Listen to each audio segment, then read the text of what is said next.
Hi everyone, welcome to Life Alchemist. I am Z, and today we're going to talk about 3 simple strategies to help maintain good habits and break those bad ones. Starting a new habit is so easy. However, maintaining a habit long term is one of the most difficult skills to master, and it is a common issue amongst adults and children alike. We will cover the reasons why this happens and why it is so prevalent in our society in another video. However, today we're going to focus solely on strategies that are simple, easy to implement in everyday life, and ones that you can start trying out today. Strategy number 1, Premack's principle, also known as the relativity theory of reinforcement. And it was derived from the research conducted by David Premack, a psychology professor in the 1950s who revolutionized our understanding of behavioral reinforcement, or how humans respond to their environment. And according to Premack, some behaviors are more probable than others. First of all, what is a behavior? A behavior is anything that we do, anything that we engage in. And there is a test called the dead man's test.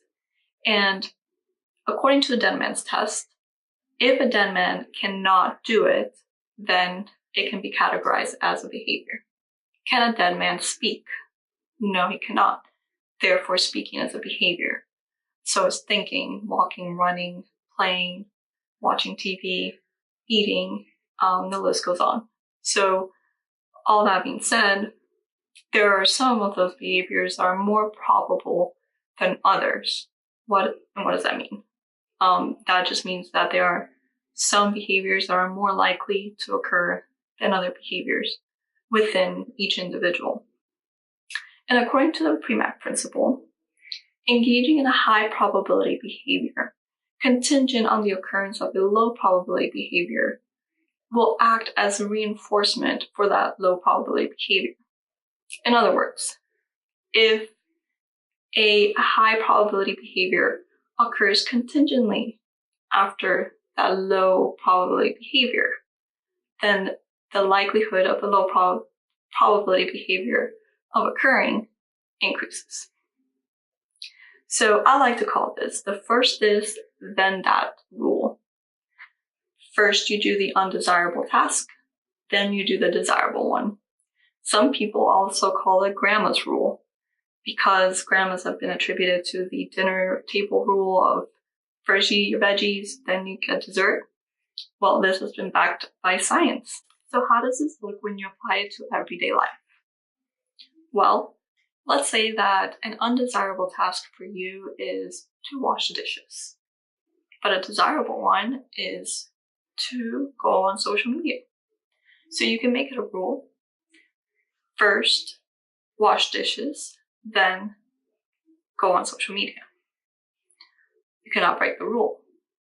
You cannot go on social media before washing the dishes, because then the likelihood of you washing the dishes will decrease. So it's just like grandma said. First you do eat your veggies, then you get dessert. And that's how it works. The most effective way to increase the likelihood of you engaging in those low probability behaviors. Another example, when you input a new habit like reading. Everybody wants to read more. Some people like reading more than others. But for a lot of people, reading is a lower probability behavior, and it doesn't mean that you don't like to read. It doesn't mean that it's undesirable. It just means that there are so many other behaviors out there that are competing for your attention and that are eventually going to win. So if you want to increase the likelihood of you reading, you're going to make it a rule to where first you read X amount of pages before you get to watch your favorite show. Now, you will not watch your favorite show in the entire day unless you read that X amount of pages. And that is how you will gradually increase the likelihood of maintaining those habits, of course, one day at a time. Strategy number 2, the Pomodoro technique. The Pomodoro technique was developed by Francesco Cirillo and is known as a time management technique in which you choose a task, set a timer, and once the timer rings, you take a break. Very simple. The break is regulated by a timer as well, and once it rings, you resume the task. Does this sound familiar? The Premack principle is at work here, 100%. You're engaging in a least desirable task prior to engaging in a preferred one.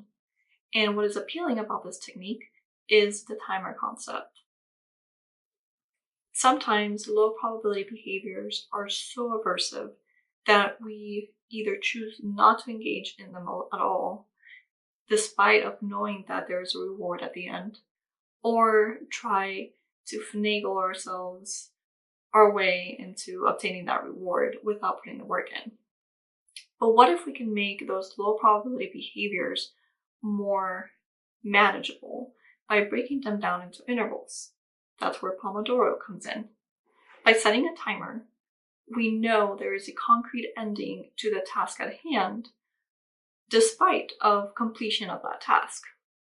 So an example of this would be choosing a low probability behavior like filing taxes. Most people despise filing taxes and postpone it. A lot of people wait until the very last minute to do because it usually takes a long time. So what you would do is set a timer. Typically it's 25 minutes. However, I recommend that the time intervals should be based on your tolerance level. Whatever amount of time that you're able to focus on that task on average. But according to the Pomodoro technique, traditionally is 25 minutes. So you set a timer for 25 minutes. Once it rings, you engage in a predetermined high probability behavior. Let's say browsing through social media. And traditionally, the timer is set for 5 minutes. So 5 minutes of entertainment. Once the timer rings, you go back to the low probability behavior mode. So back to the 25 minutes. And until you're done. I like the Pomodoro technique in conjunction with Premack's principle because it makes the undesirable tasks so much less intimidating, and you're more likely to engage in them if you know there is a concrete ending to the task despite of completion, which is the most important part. So you know that you don't have to complete the task in order to obtain that reward or that break. But you're also more likely to continue engaging in the low probability behavior as long as it is followed by that break. Strategy number 3, response effort. The response effort strategy, simply put, is when a behavior or activity is more effortful, it is less likely to occur. On the contrary, if it's less effortful, it is more likely to occur. So as effort increases, response decreases.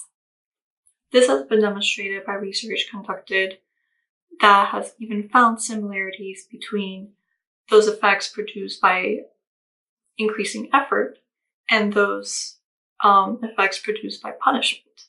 So that just tells you how aversive effort can be.